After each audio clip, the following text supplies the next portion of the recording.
Leitura Bíblica Anual. Versão King James atualizada. Jonas 1-4.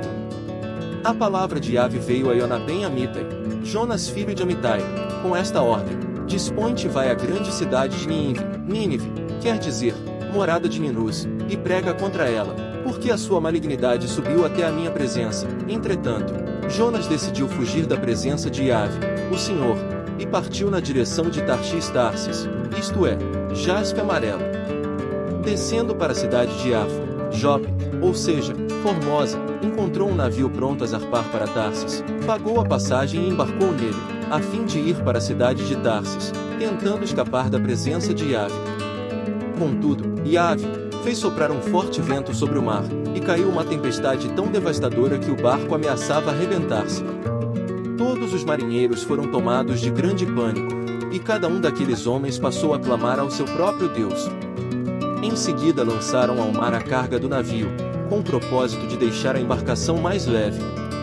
Jonas, no entanto, havia se refugiado no porão do navio, e, tendo-se deitado, dormia profundamente.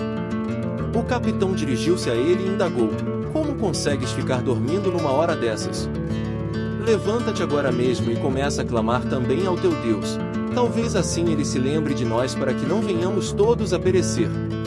Então os marinheiros chegaram a uma conclusão entre si: Vinde e lancemos sortes, para saber quem é o responsável por essa desgraça que se abateu sobre nós. E, de fato, jogaram as sortes, e a sorte caiu sobre Jonas. Imediatamente lhe perguntaram: Declara-nos, pois, neste momento, por culpa de quem nos sobreveio esta tragédia? Quem és tu e qual a tua ocupação? De onde vens e qual a tua terra? A que povo pertences tu? E Jonas passou a responder-lhes: Eu sou hebreu, e temo a Yahvé, Elohim, o Deus dos céus, que fez o mar e a terra.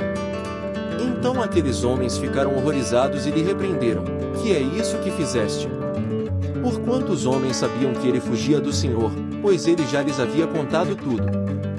Considerando que o mar estava cada vez mais revoltoso, os marinheiros lhe inquiriram: O que devemos fazer contigo, a fim de acalmar este mar? Diante do que Jonas lhes aconselhou: Pegai-me e lançai-me ao mar, e ele haverá de se aquietar, pois sei que esta violenta tempestade caiu sobre vós por minha causa. Contudo, os homens ainda se esforçavam ao máximo para remar de volta à terra, todavia sem sucesso, e o mar ficava cada vez mais tempestuoso. Por isso suplicaram a Yahvé nestes termos: Ó Senhor, eis que nós te rogamos, ó Yahvé, não nos deixe morrer por conta da vida deste homem, e que não nos culpes pelo sangue inocente, porque tu, ó Yahvé, fizeste como te aprouve fazer.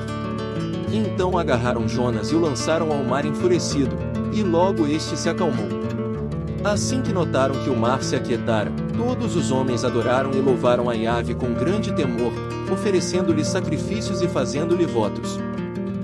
Entre mentes, Yahvé, o Senhor, fez com que um grande peixe engolisse Jonas, e ele ficou dentro desse peixe durante 3 dias e 3 noites.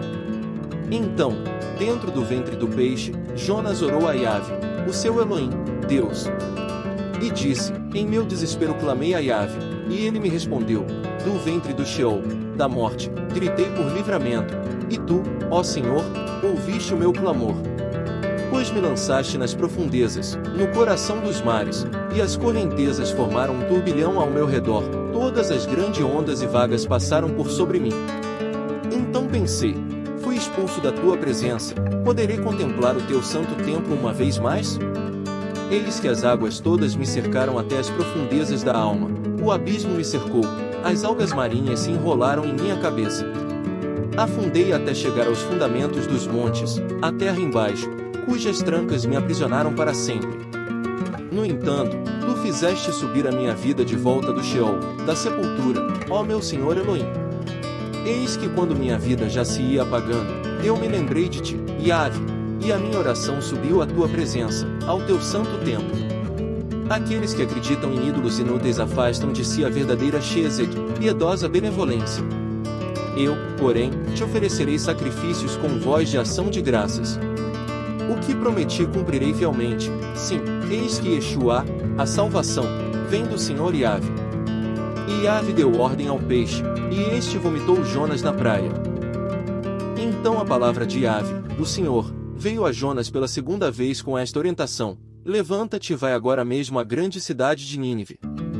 E assim que lá chegar, prega contra ela a mensagem que eu mesmo haverei de te entregar. Jonas, sem demora, obedeceu à palavra do Senhor e partiu para Nínive. E Deus tinha um propósito para aquela grande cidade, cuja extensão levava-se 3 dias para percorrer. Jonas entrou na cidade e caminhou por ela por um dia inteiro proclamando: eis que daqui a 40 dias Nínive será destruída. Então os ninivitas creram em Deus. Combinaram um jejum geral, e todo o povo, dos mais importantes e ricos aos mais simples e pobres, se vestiram com uma roupa feita de pano grosseiro a fim de demonstrar publicamente que reconheciam seus pecados e estavam arrependidos. Quando o rei de Nínive tomou conhecimento da pregação e de tudo o que ocorria na cidade, ele se levantou do trono, tirou o manto real, vestiu-se também de pano de saco e sentou-se sobre cinzas. E então proclamou em Nínive: eis que por decreto do rei e de seus nobres, fica proibido a todo homem ou animal, bois ou ovelhas, provar de qualquer alimento. Portanto, não havereis de comer nem beber nada, cobri-vos de vestes de arrependimento e lamento, tanto as pessoas como os animais. E todos os cidadãos orem a Deus com todas as suas forças. Cada pessoa abandone seu mau caminho e toda atitude violenta. Talvez Deus volte sua face para nós, se arrependa, e acalme o furor da sua ira, de modo que não sejamos destruídos. Deus observou tudo quanto fizeram, como se converteram do seu mau caminho e abandonaram a violência. E atendeu às orações do povo, voltou atrás e não destruiu a cidade como havia ameaçado. Entretanto, Jonas ficou extremamente decepcionado com tudo isso e irou-se sobremaneira. Então orou a Iave e desabafou, dizendo: ah, Eterno, pois não foi exatamente isso que eu disse quando ainda estava em minha casa? Foi por esse motivo que decidi fugir para Tarsis. Eu sabia que tu és teu, Deus, misericordioso, compassivo, longânimo, rico em amor e que ameaças castigar, mas te arrependes, ó Iave. Agora, portanto, tira minha vida, eu te rogo. Afinal é para mim melhor morrer do que seguir vivendo. E Iave, o Senhor, lhe questionou: tens alguma razão para te deixares enfurecer desta maneira? Então Jonas saiu para consolar-se num lugar a leste, oriente, da cidade. Ali armou uma tenda, e sentou-se debaixo dela, à sombra, até ver o que mais aconteceria com a cidade. Yahvé Elohim, Deus, fez crescer uma espécie de mamoneira sobre Jonas, a fim de oferecer mais sombra e conforto à sua cabeça, livrando-o do calor excessivo. E Jonas ficou bastante alegre por causa da planta. Todavia, no dia seguinte, ao alvorecer, Deus enviou uma lagarta que atacou o arbusto que, sendo frágil, secou. Logo que apareceu o sol, Deus trouxe um vento oriental muito quente e seco, e o sol fustigou a cabeça de Jonas, ao ponto de ele quase perder os sentidos. E por isso, ele desejou morrer, e exclamou: ah, para mim seria melhor morrer do que continuar vivendo. Contudo, Deus questionou a Jonas outra vez: tens algum motivo para estares tão furioso por causa da planta? Ao que replicou Jonas: sim, tenho, e estou irado a ponto de preferir a morte. Entretanto Yahvé ponderou-lhe: ora, Jonas, tens compaixão desta planta, embora não tenhas cuidado dela, não a fizeste crescer nem a podasse. Ela simplesmente nasceu numa noite e na outra noite morreu.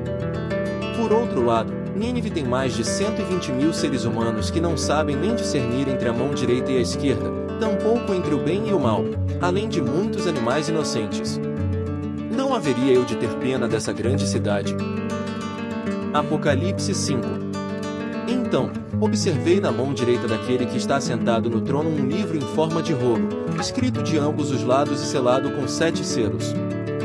Vi, também, um anjo forte, que proclamava em grande voz: quem é digno de abrir o livro e de lhe romper os selos? No entanto, não havia ninguém, nem no céu, nem na terra, nem debaixo da terra, que pudesse abrir o livro, ou ao menos olhar para ele. E eu chorava muito, porque não se encontrou ninguém que fosse digno de abrir o livro e de olhar para ele. Então, um dos anciãos consolou-me, afirmando: não chores, pois o leão da tribo de Judá, a raiz de Davi, venceu para abrir o livro e romper os 7 selos. Nisso, aconteceu que reparei, no meio do trono e dos 4 seres viventes e entre os anciãos, em pé, um cordeiro que parecia estar morto, e tinha 7 chifres e 7 olhos, que são os 7 Espíritos de Deus enviados a toda a terra. Ele veio e pegou o livro da mão direita de quem estava sentado no trono. E assim que o recebeu, os 4 seres viventes e os 24 anciãos prostraram-se diante do Cordeiro. Cada um deles tinha uma harpa e taças de ouro cheias de incenso, que são as orações dos santos, e eles cantavam um cântico novo: Tu és digno de tomar o livro e de abrir seus selos, porque foste morto, e com o teu sangue compraste para Deus homens de toda a tribo, língua, povo e nação. Tu os constituíste reino e sacerdotes para o nosso Deus, e assim reinarão sobre a terra. Então reparei e também ouvi a voz de grande multidão de anjos ao redor do trono e dos seres viventes e dos anciãos, cujo número era de milhares e de milhões de milhões.